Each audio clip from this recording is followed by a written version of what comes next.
عملت لحلمي عملت كثيرا وها قد حصل سهرت تعبت وقد طاب.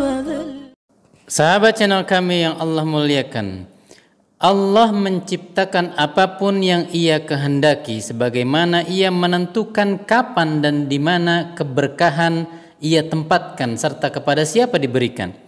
Dan untuk semua itu Ia tidaklah boleh dipertanyakan.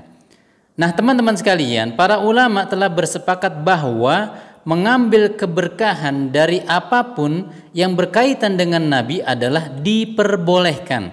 Rambutnya kah, keringat, sampai pakaian yang ia kenakan hingga sisa makanan dan minuman. Tentu para ulama tidaklah bersepakat di atas sebuah kebatilan, namun berdasarkan dalil-dalil sahih yang jadi rujukan. Dan di antara dalil-dalil yang membolehkan adalah sebagai berikut, ini kita paparkan. Pertama, hadis yang bersumber dari sahabat yang mulia Anas ibn Malik, di mana beliau mengabarkan, "Lamma rama Rasulullah sallallahu alaihi wasallam al-jamrata wa nahara nusukahu wa halaq, nawala al-haliqa shiqqahu al-ayman fa halaqahu. ثم دعا أبا طلحة الأنصاري فأعطاه إياه ثم ناوله الشق الأيسر فقال احلق فحلقه فأعطاه أبا طلحة فقال اقسمه بين الناس." رواه Muslim. Ketika Rasulullah sallallahu alaihi wasallam melempar jumrah Aqabah al-Kubra di Mina pada pagi hari di hari raya Idul Adha 10 Dzulhijjah di tahun ke-10 Hijriah pada saat haji wada, dan kemudian beliau menyembelih sembelihannya lalu hendak bercukur, beliau meminta tolong pada seorang pencukur rambut. Ia pun meminta sang pencukur untuk memulai dari sebelah kanan kepalanya sebagaimana kebiasaan beliau yang memulai segala sesuatu yang baik lagi positif dari sebelah kanan. Lalu beliau memberikan sisa potongan rambut tersebut kepada Abu Talha, suami daripada Ummu Sulaim, ibu daripada Anas ibn Malik.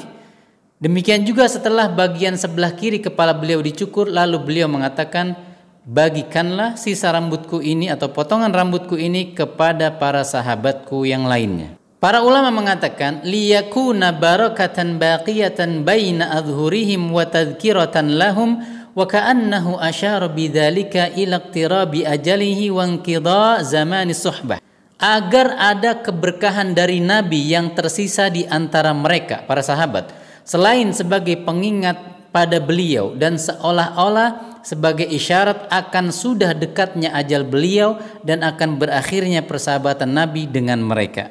Dalam riwayat lain di Musnad Al-Imam Ahmad dikatakan bahwa Abu Talha memberikan sebagian rambut Nabi tadi pada istrinya, yaitu Ummu Sulaim, ibu daripada Anas ibn Malik. Lalu Ummu Sulaim mencampurkan rambut tersebut ke dalam minyak wangi Ummu Sulaim.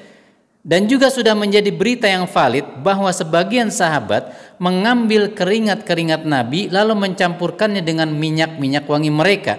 Ada juga di antara mereka yang mengambil bagian-bagian makanan yang sudah tersentuh oleh jari Nabi. Ada juga yang meminum air yang tersisa setelah Nabi minum. Namun jangan lupa bahwa para ulama menegaskan ini khusus berlaku hanya pada diri Nabi, bukan yang lainnya. Dalil kedua, sebuah hadis yang masih sama bersumber dari sahabat yang mulia Anas ibn Malik, di mana beliau menuturkan, "Anna Umma Sulaimin kanat tabsutu lin-nabiyyi sallallahu alaihi wasallam nita'an fayaqilu 'indaha 'ala dhalika an-nita' fa idza nama an-nabiyyu sallallahu alaihi wasallam akhadhat min 'araqihi wa sya'rihi fajama'athu fi qaruratin thumma jama'athu fi sukkin faqala al-qa'il wa huwa Thumama ibn Abdullah ibn Anas falamma hadara Anas ibn Malik al-wafa awsa ilayya an yuj'ala fi hanutihi min dzalika sukki qala faju'ila fi hanutihi." Rawahul Bukhari. Bahwa satu kali Ummu Sulaim, ibu daripada Anas ibn Malik, menggelarkan sebuah tikar yang terbuat dari kulit untuk Nabi berqailulah. Qailulah adalah tidur sejenak menjelang zuhur. Yang perlu kita ingat bahwa Ummu Sulaim dan saudarinya Ummu Haram bintu Milhan adalah mahram Nabi dari persusuan. Dan setiap kali Nabi bangun dari qailulahnya, Ummu Sulaim selalu mengambil keringat-keringat Nabi yang menempel di tikar tersebut, lalu dikumpulkan di dalam sebuah botol kaca.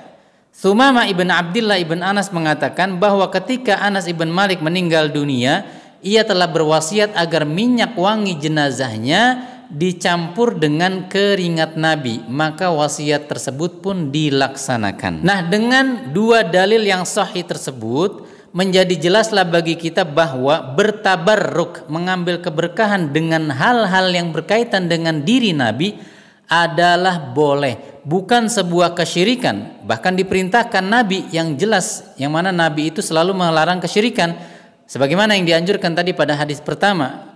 Namun sekali lagi jangan lupa bahwa bertabarruk, mengambil keberkahan dari fisik ini hanya berlaku untuk dan dari Nabi, tidak dari yang lainnya. Lalu sekarang kita beralih pada poin kita. Benarkah Khalid ibn al-Walid menjadikan rambut Nabi sebagai jimat yang membuatnya selalu memenangkan peperangan? Mari kita ulas riwayatnya. Al-Imam Al-Hakim meriwayatkan dalam Mustadraknya dengan nomor 5299, serta Al-Imam At-Tabarani dan Abu Ya'la dengan nomor 3804 serta 7183 melalui jalur Hushaim dari Al-Hamid ibn Ja'far dari ayahnya, di mana ia mengatakan, anna Khalid ibn al-Walid faqada qalansuwatan lahu yaumal Yarmuk faqala utlubuha falam yajiduha thumma talabuha fawajaduha wa idza hiya qalansuwatun khaliqatun. Faqala Khalid i'tamara Rasulullah sallallahu alaihi wasallam fahalaqa ra'sahu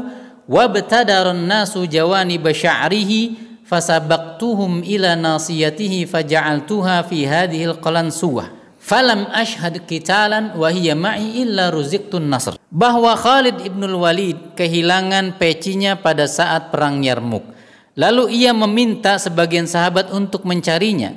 Setelah 2 kali mencarinya, barulah mereka menemukannya. Dan ternyata peci tersebut hanyalah sebuah penutup kepala yang sudah usang, lapuk, butut kalau bahasa kita. Sebagian sahabat pun mungkin mengomentarinya, sehingga Khalid pun memberikan penjelasan mengapa peci yang sudah usang saja masih dicari-carinya.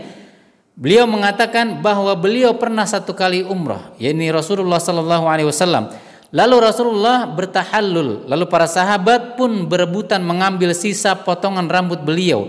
Dan aku, kata Khalid, berhasil mendahului mereka mengambil rambut beliau bagian depan, poni kalau bahasa kita. Rambut tersebut selalu aku simpan di peci ini, dan tidak pernah sekalipun aku memimpin pertempuran dengan membawa rambut Nabi di dalam peci tersebut, melainkan aku diberikan kemenangan. Bagaimanakah status keabsahan, kevalidan dan kesahihan hadis barusan? Al-Imamul Hakim selaku periwayat hadis ini tidak memberikan komentar apa-apa tentang statusnya. Sedangkan Al-Imam Az-Zahabi mengatakan bahwa hadis ini munqati'un, terputus. Dan inilah yang benar, bahwa hadis ini terputus menurut para ulama, karena Ja'far ibn Abdillah ibn Al-Hakam ibn Rafi hanya berjumpa dengan para junior sahabat. Sedangkan Khalid ibn al-Walid termasuk seniornya para sahabat dan jauh atau sudah lama meninggal sebelum masa hidupnya Ja'far. Beliau meninggal di masa kekhilafahan Umar ibn al-Khattab sebagaimana disebutkan di dalam Tabaqat karya Al-Imam Ibn Sa'ad jilid ke-7 halaman 279 dan Usudul Ghabah jilid ke-2 halaman 140.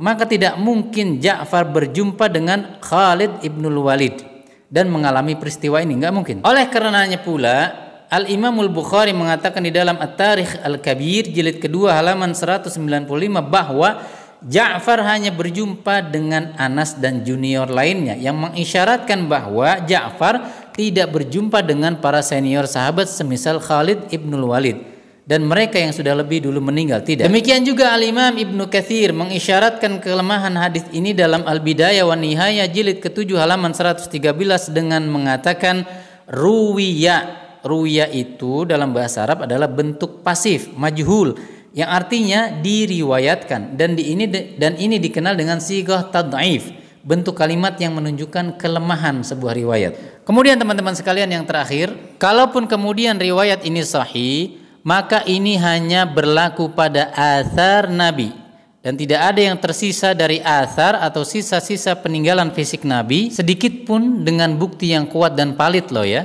yang layak diklaim sebagai bagian daripada fisik Nabi. Wallahu taala alam bisawab. Assalamualaikum. من يستجيب الدعاء إلا الذي قد دعانا إليه من لي غيرك ربي معبود فيه